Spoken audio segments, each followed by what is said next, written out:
number of COVID-19 cases in the country continues to surge, with daily single-day spikes being witnessed for the past several days. The government, in the meantime, has started rescuing its citizens stranded in the third countries. Amid the chaos, the cabinet is still undecided about declaring health emergency in the country. Good morning, I'm Sarah Sapsanama, and these are the top stories of the hour. A total of 194 citizens rescued from the United Arab Emirates and Myanmar. Returnees to stay at holding centers before they are sent to concerned provinces.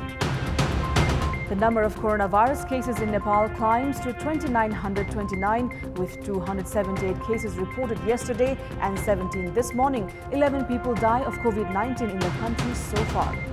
The government expenses exceed revenue generation by some 132 billion rupees in almost 3 months since the lockdown began. And the World Health Organization changes its advice on face masks, says they should be worn in public to help stop the spread of COVID-19. The number of coronavirus cases in the country has climbed to 2,929 as 278 new cases were confirmed yesterday and 17 this morning. The number of deaths has climbed to 11 as the Health Ministry confirmed that the swab samples for a 28-year-old youth from Surkhet who died on Thursday tested positive for the virus. Meanwhile, among the 70 new cases reported this morning, 10 are from Syangja district, 3 each from Kaski and East Nawalparasi, and 1 from Baglung. 166,765 are currently in quarantine, while 2,568 are in isolation across the country. 43 COVID-19 patients were discharged from various isolation zones across the country in the past 24 hours, taking the total recovery cases to 333.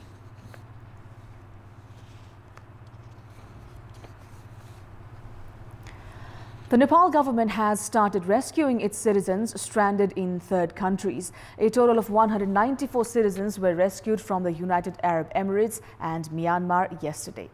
168 Nepalese nationals from the United Arab Emirates and 26 from Myanmar were flown back home yesterday. Majority of the citizens who were brought from the UAE had been stranded there due to expiry of their visas or they had lost their jobs. The 168 Nepalese nationals, comprising 155 men and 13 women, were brought home using an Air Arabia flight. They were taken to various holding centers inside the capital, from where they would be sent to the concerned provinces.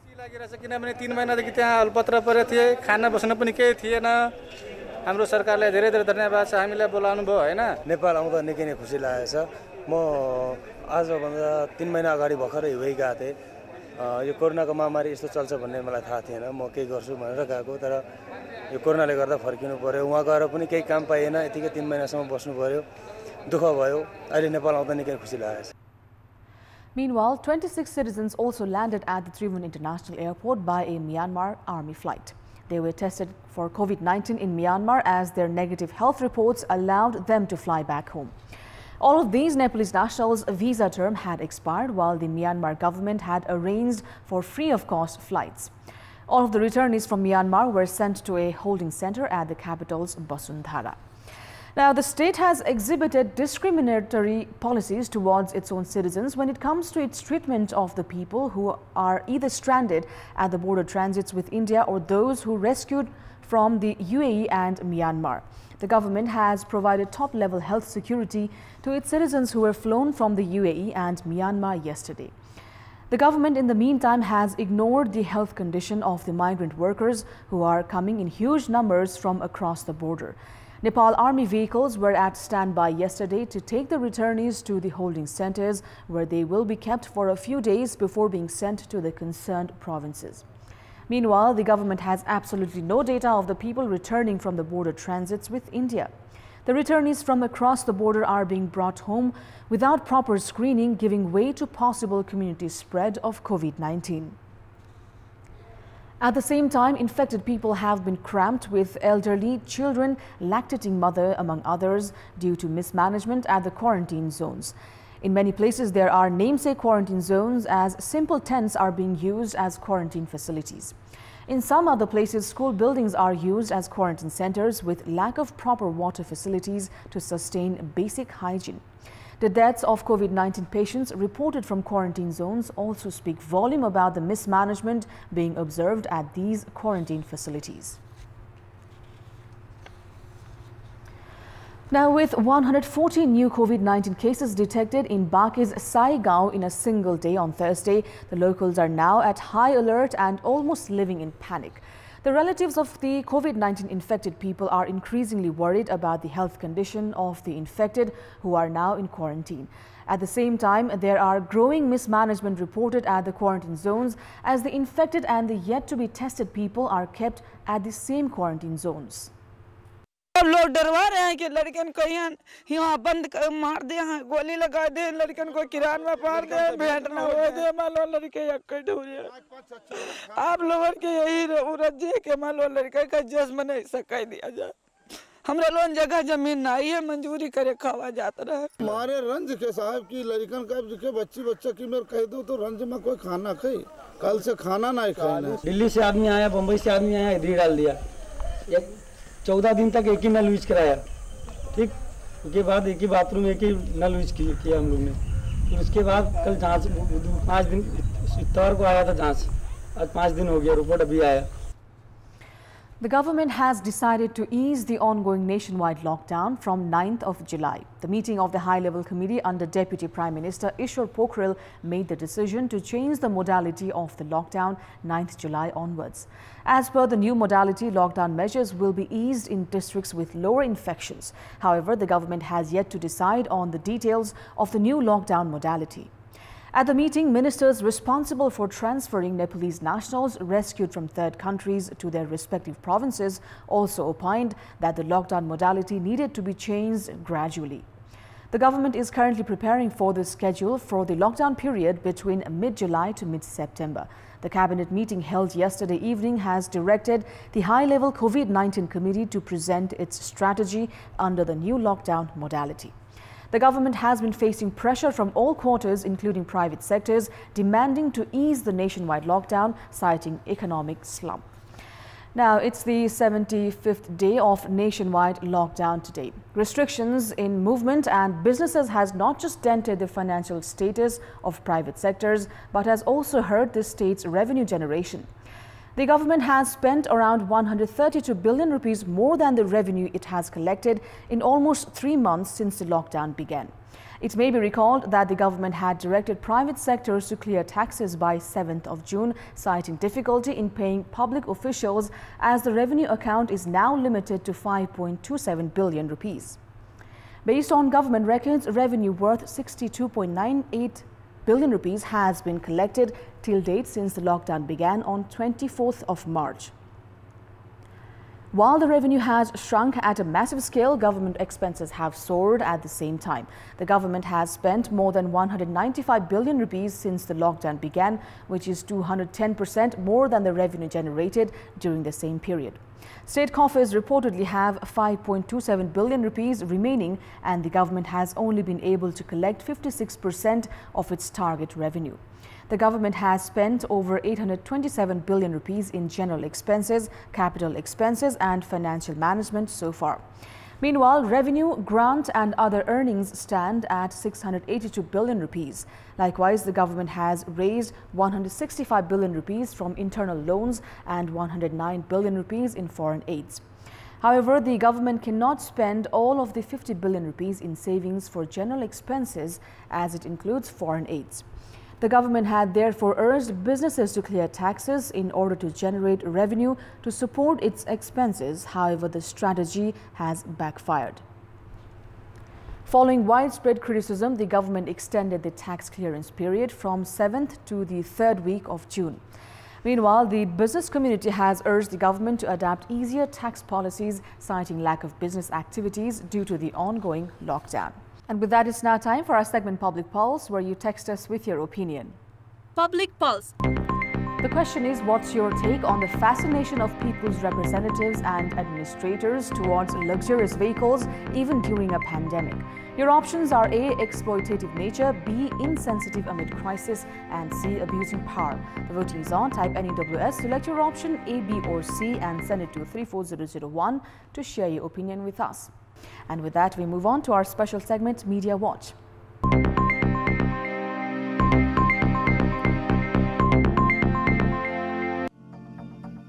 Kathmandu Medical College has been testing the swab samples of its health workers and patients by using contact tracing after several of the hospital staff tested positive for novel coronavirus.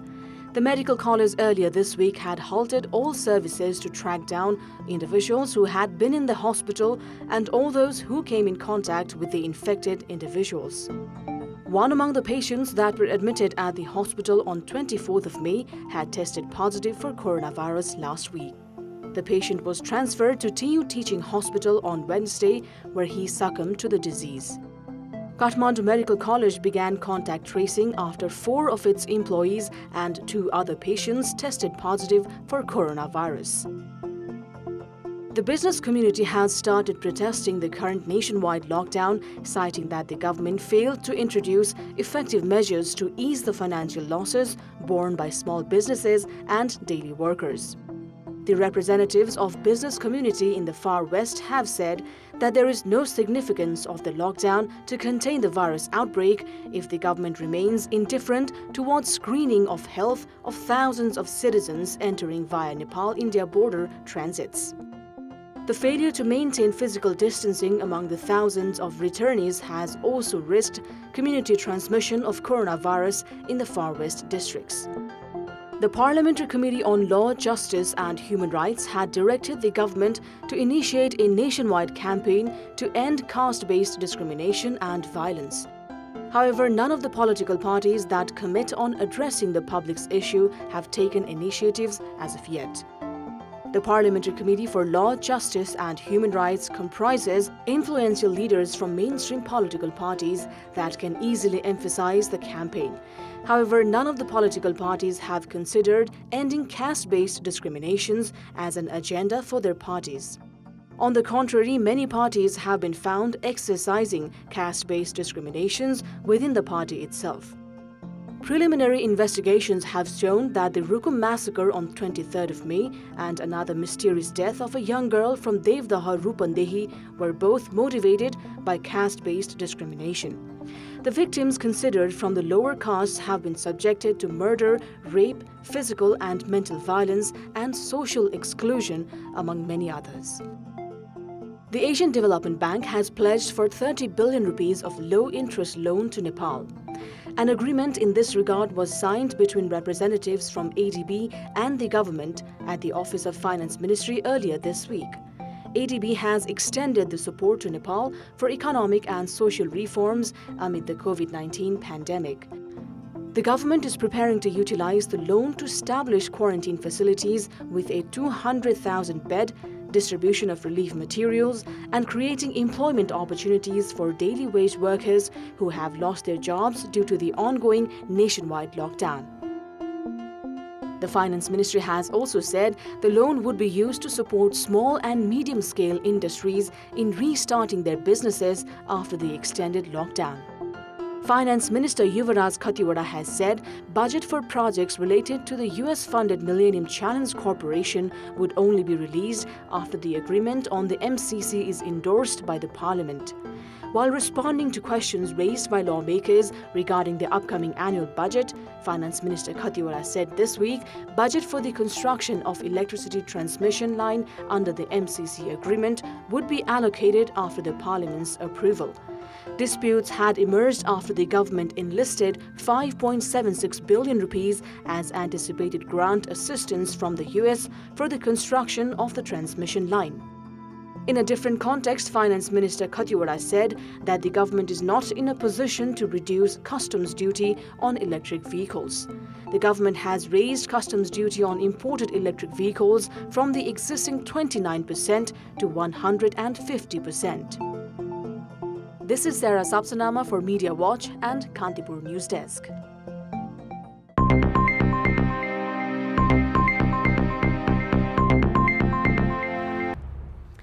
That's all for the moment. Thank you for watching. Have a great day ahead.